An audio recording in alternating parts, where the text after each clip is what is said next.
Si, voilà, c'est mon équipe avec qui je travaille. J'ai d'ailleurs eu un souci récemment dans les hôpitaux parce que quelqu'un s'était mis dans l'esprit d'empêcher les gamines chez moi de porter un voile sur la tête en faisant une surinterprétation de la loi. On a dû leur expliquer pour l'université. L'université ne sont pas les hôpitaux, et dans l'université, le voile n'est pas interdit. Il est interdit dans les écoles, mais chez les adultes qui le choisissent librement, il n'est pas encore interdit.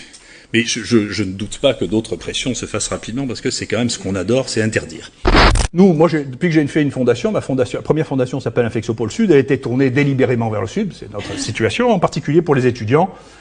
Et voilà, quand on fait un appel d'offres international, mais ça, les journaux internationaux, voilà les gens qui demandent à venir chez nous, donc il y a, je sais pas combien, 600 ou 700 par an, et ceux qu'on retient. Ce qui se passe, et ça c'est quelque chose aussi qui est extrêmement récent, c'est que les meilleurs étudiants actuellement au monde sont les étudiants africains et orientaux.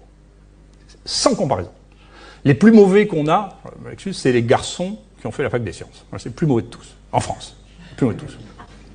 Pourquoi ? Parce que tout le pays, en France, comme aux États-Unis, comme en Europe, draine ce qu'ils considèrent, moi je suis un atypique, donc j'ai pas été drainé, j'ai pas voulu l'être, draine dans les préparations et les grandes écoles, les étudiants qui leur paraissent les plus brillants pour les emmener dans des circuits où il n'y a pas de recherche.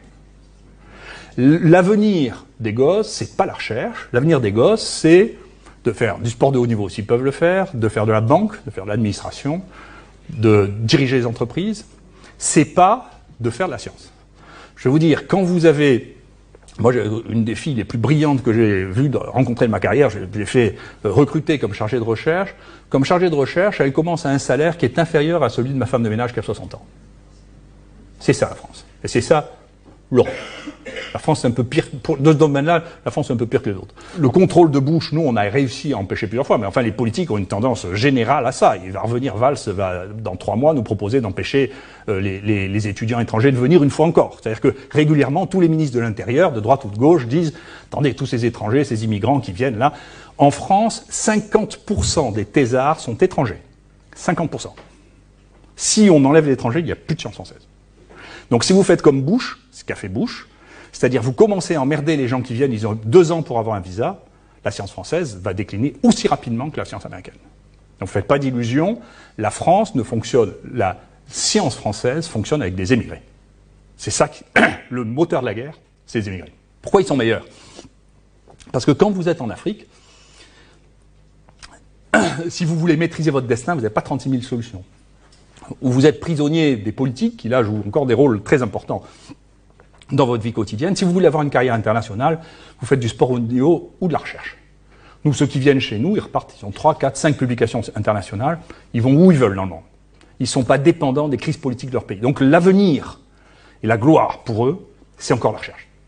Et donc les tout meilleurs, les plus intelligents, les plus dynamiques, ceux qui travaillent le dimanche chez moi, c'est que des Noirs et des Arabes. Voilà. C'est comme ça. Si je peux être provocateur, est-ce qu'on ne devrait pas faire cette étude en Afrique, où il n'y a pas de masque, pas de traitement, pas de réanimation, un peu comme c'est fait d'ailleurs pour certaines études dans le sida, où chez les prostituées, on essaye des choses parce qu'on sait elles sont hautement exposées et elles ne se protègent pas. Qu'est-ce que vous en pensez ? Alors vous avez raison. Et donc les tout meilleurs, les plus intelligents, les plus dynamiques, ceux qui travaillent le dimanche chez moi, c'est que des Noirs et des Arabes. Voilà. C'est comme ça.